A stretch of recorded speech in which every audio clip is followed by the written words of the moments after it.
Todos os dias havia cobertura em direto a partir do centro de imprensa em Doha, construído por um cenógrafo de Hollywood. Desconhecido da maior parte dos espectadores, a Casa Branca orquestrava diretamente o centro de imprensa de Doha através de Jim Wilkinson, um operacional republicano que tinha trabalhado para um congressista da ala direita, tendo depois ajudado a gerir a operação com os meios de comunicação de Bush na Flórida em 2000.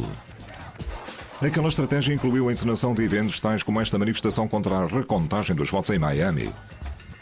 Parecia uma manifestação pública, mas foi na verdade conduzida por membros do staff da campanha da ala direita. Jim Wilkinson foi o indivíduo que meteram à frente da operação Meios de Comunicação. Foi ele que a concebeu. Era ele que pensava nas coisas que havia a fazer. O repórter do Houston Chronicle, R.B. Rice, observou-o em ação. Ele não passava de um comissário político. Era retirado diretamente de Stalin. E era para isso que ali estava. Estava lá para certificar que os militares, como afirmou, estou aqui para os manter em comunicação. Portanto, estava a gerir a informação sobre a guerra como se fosse uma campanha política. Depois da guerra, Wilkinson foi levado de volta para a Casa Branca e posteriormente geriu a relação com os meios de comunicação na Convenção Republicana de 2004. Um ataque de mísseis numa zona residencial de Bagdade matou 14 civis. Pode confirmar isso? Pensamos que é possível que tenha sido um míssil iraquiano que ou subiu e desceu. Os observadores da guerra poderão lembrar-se do colunista Michael Wolff a desafiar os informadores no centro de comando. Por que é que devemos ficar? O que é que aprendemos aqui que tenha realmente significado para nós nesta conferência de imprensa de $1 milhão? Um militar mandou mais tarde que Wolff calasse a boca. Por vezes ficamos de boca aberta. E é difícil imaginar porque é que os jornalistas americanos são... Não diria que não têm sentido crítico, mas se satisfazem consigo próprios. Acho que é a expressão. O primeiro dia de guerra passa-se na CNN, com uma acumulação de câmaras ali. Toda a gente entra e assiste às explosões, aos tanques a rolarem e aos tipos com as M16 e as M14. E perguntamos, a guerra começou? E o Relações Públicas diz, lamento, não posso falar sobre isso. Não quero colocar as vidas dos nossos rapazes em perigo. Eu disse, mas está na televisão. Se conseguirmos dar aos meios de comunicação mais do que aquilo com que conseguem lidar, e o mais longe possível do campo de batalha, eles concentrarão as suas energias na fonte dessa mangueira de informações. Portanto, Doha é o centro da mangueira. A ideia consiste em dar-lhes conferências de imprensa todos os dias e, de vez em quando, atirar-lhes com alguma coisa. Uma gravação em vídeo, café gratuito, o que quer que seja. Já que se saírem, perderão a história que todos os outros estão a cobrir. A cobertura através de uma mangueira de informações apaga todas as fontes secundárias.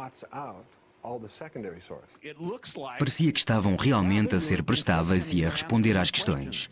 Mas as respostas que estavam a dar não tinham significado, não nos diziam nada acerca do que se passava no teatro de guerra, para além de generalidades vagas. A minha pesquisa das sequências de histórias da guerra, que incidiu desde o início até ao fim dessas histórias, sobre a forma como foram criadas, utilizadas, repetidas, essa pesquisa levou-me a dizer que houve 50 ou 60 histórias que ou foram criadas ou manipuladas com o objetivo de distorcer a verdade. Gardner citou histórias falsas, como o elo entre Saddam e Al-Qaeda, bem como a história de Jessica Lynch, que a BBC também desmontou. Quais foram as duas histórias? A história americana é bem conhecida, a do grande herói, da grande heroína, que foi capturada debaixo de fogo, levada para o hospital e potencialmente maltratada. As forças especiais americanas foram lá, com as armas a disparar, e resgataram-na contra fogo hostil. Não houve qualquer resistência, os médicos iraquianos tinham estado a cuidar dela, dadas as circunstâncias da altura, e muitos dos elementos mais dramáticos da história podem ter sido enfeitados. Essa história acabou por andar de um lado para o outro durante cerca de uma semana e foi por isso que ela foi chamada heroína.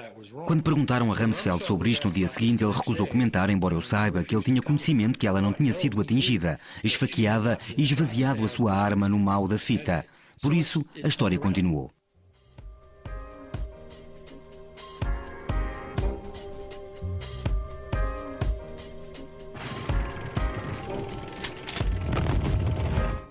Foi uma bomba de fragmentação. A bomba multiplica-se em muitas outras bombas e é largada de uma aeronave sobre áreas determinadas. Os espectadores sul-africanos ficaram a saber como é que as bombas de fragmentação funcionavam e os danos que provocavam. Um facto não relatado. Metade da população iraquiana tem menos de 15 anos de idade. Estes jovens tornaram-se um alvo primário. Este é o aspecto do Hospital Pediátrico de Bagdade, com piso após piso de sobreviventes de bombas de fragmentação.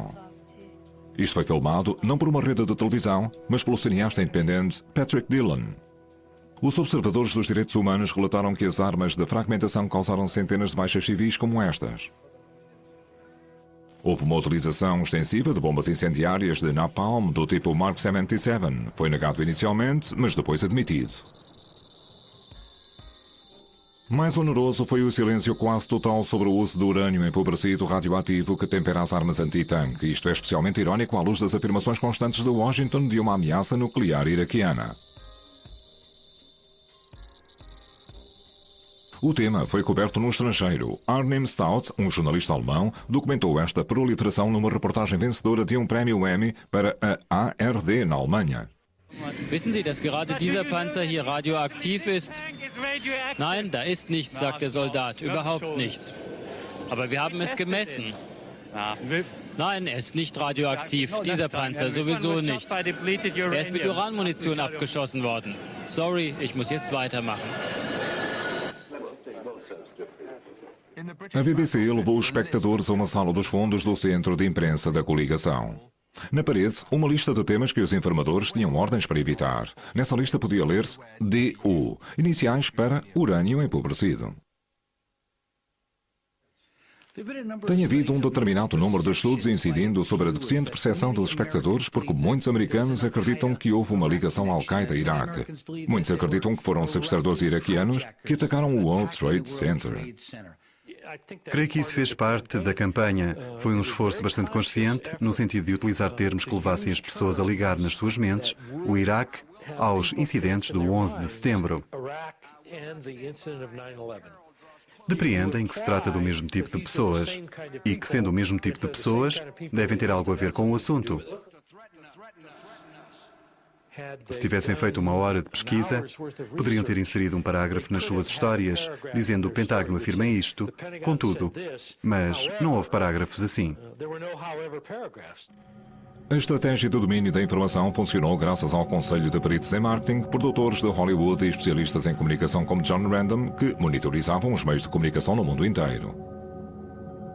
As suas funções consistiam em encher o público de propaganda. Havia 5 guerras no Iraque. Havia as operações reais de combate a partir do ar, terra e mar. A Segunda Guerra era a que os Estados Unidos viam. A terceira era a guerra que a Europa via. A quarta era a guerra que as audiências árabes viam. E a quinta era a guerra vista pelo resto do mundo. E quando as monitorizávamos em tempo real, percebíamos que nenhuma delas se encontrava alinhada com as restantes. Quando olhamos para a guerra no Iraque, é por vezes impossível separar os meios de comunicação, a CIA, as empresas de relações públicas e a propaganda do governo. Aparece como um todo.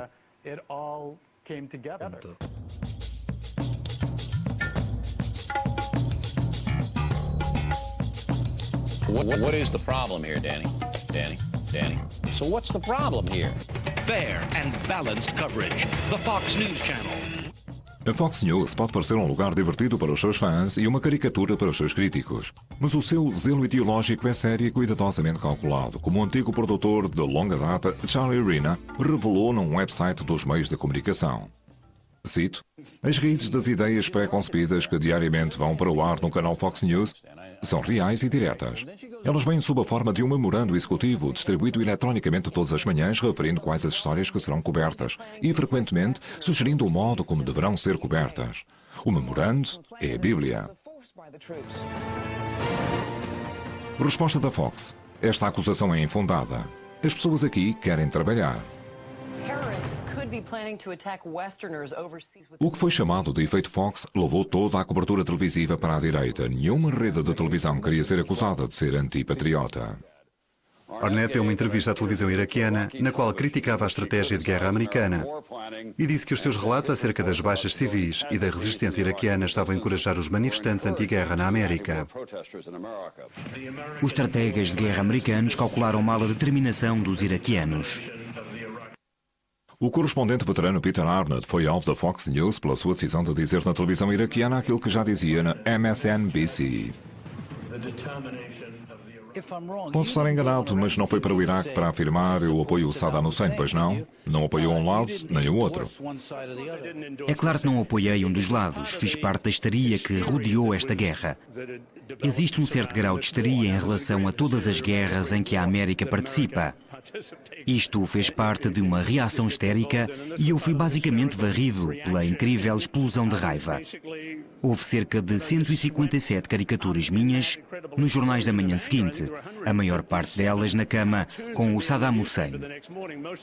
A administração chamou-me e disse: a pressão é demasiada, recebemos milhares de e-mails e telefonemas e chegou à altura, temos de te mandar embora.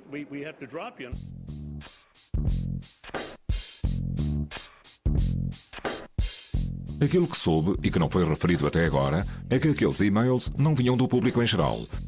Faziam antes parte de uma campanha orquestrada pela Free Republic, uma rede online da ala direita. Fomos assolados pelos Freepers, contou-me um funcionário da National Geographic, explicando-me que 20 mil e-mails chamando Arnett traidor bombardearam os seus executivos, que entraram em pânico e livraram-se dele. Os Freepers vangloriaram-se do seu sucesso. Um estudo encontrou erros de percepção generalizados entre os espectadores. As pessoas, com a maior parte de informações erradas, assistiam ao canal Fox News. Embora os espectadores de outros canais também fossem receptivos a imprecisões, os espectadores e ouvintes da emissão pública eram os menos induzidos em erro. Este estudo canadiano aponta para outro erro de percepção em relação aos próprios meios de comunicação. Cito: a maior parte dos americanos não tem consciência de quão unilateral e tendenciosa foi a cobertura jornalística. Eles acreditam que os meios noticiosos serviram bem o país. Digam o que quiserem acerca da rede de televisão Fox de Robert Murdoch, da sua estranha intimidade com Deus e com a administração dos Estados Unidos, mas é preciso um faro especial para colocar isto na televisão nacional.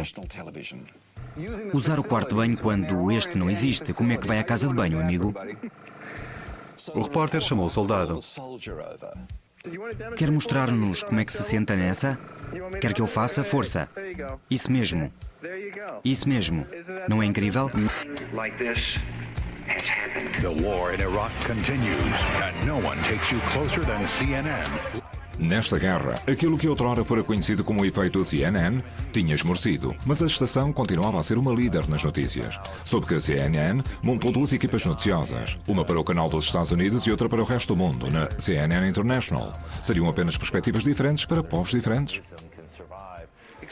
Explique-me porque que a CNN tinha um tipo de cobertura para a América e outro para o resto do mundo.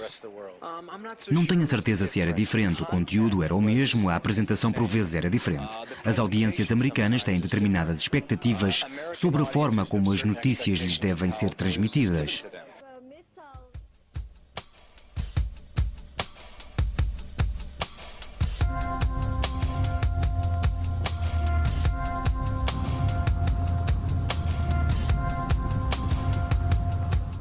Em apenas 3 semanas, as forças militares dos Estados Unidos cercaram Bagdade com um pequeno exército de jornalistas seguindo-os de perto. Robert Pelton, operando unilateralmente agora, observou as operações das redes televisivas de notícias.